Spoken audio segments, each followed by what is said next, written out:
So I mean, definition of race. It's just like the way people like. It's different from ethnicity because like it's like sometimes race and ethnicity are something that might seem similar, but I feel ethnicity is something that's like some a group of people who share the same culture. But a race, I think, would strictly just be the way how people look.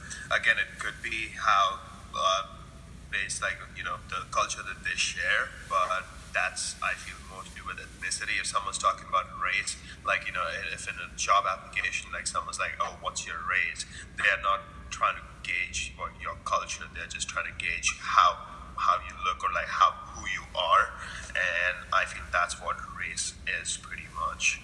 It doesn't really talk about cultures. It's simply about how you look, and it's a group of people who look the same way.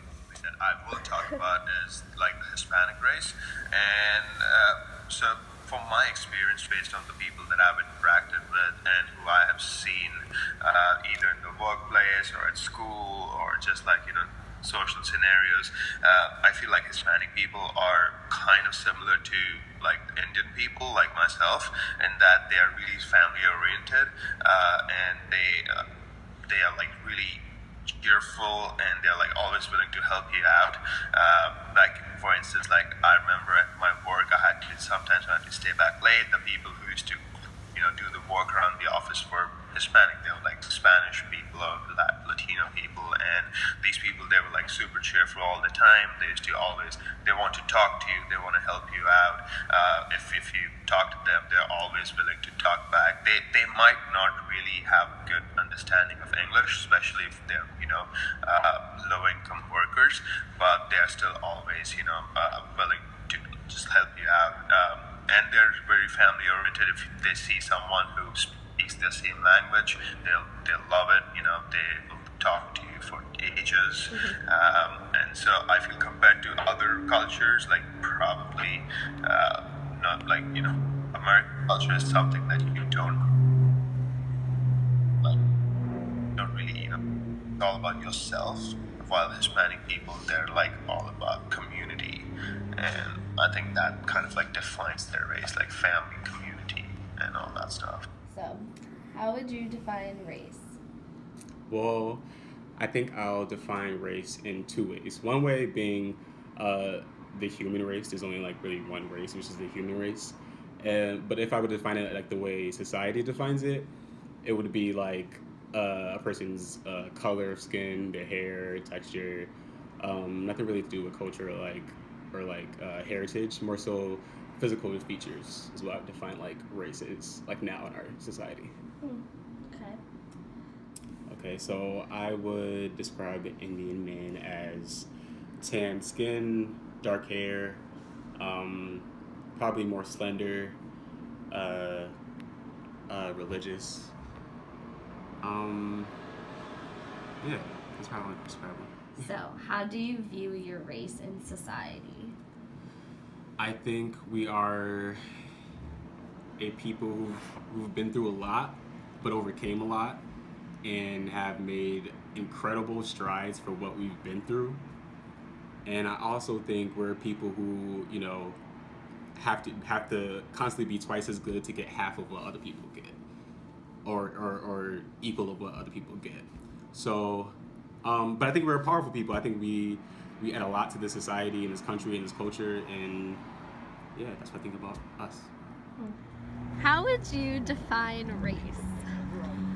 Race is the reflection of the culture of where people are from, and that applies individually, and it also applies to their families, and even how they react towards their friends and other people. Describe to me a typical white girl. Okay. Being racist and stereotypical aside, just from the general information I've gotten from the people I've met who are white and girls, they're typically very outgoing and perky, and their hobbies are very Americanized, like boating. They're super sporty. And they're really social. So how do you view your race in today's society?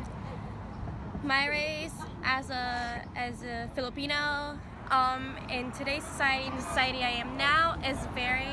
I mean, not to toot my own horn, but a lot of Filipinos are very hardworking, and they set a goal and then they do everything to get to it without stepping over other people, because priorities being kind, being nice and open-minded about everything else, while incorporating like a certain sense of humor, so that you could be struggling at a workplace or a certain environment and still be having a good time. How would you define race?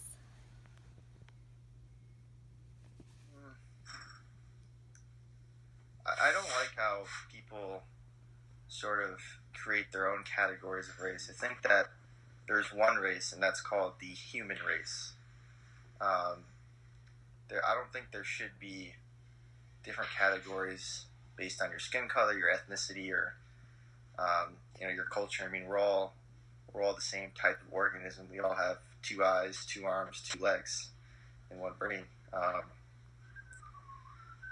Yeah, it's a very fluid concept. It should be accepting of all race. There should be one race, and it should be accepting of all different types of, like I said before, cultures, ethnicities, and skin colors. Describe to me a typical Asian female. Well, it's kind of hard to describe a typical Asian female, because there's so many different types of Asian females that fit into different cultures. So yes, like they have the Asian features physically, but there are so many different types of cultures that make it hard to define what a typical Asian female might be or act in a sense.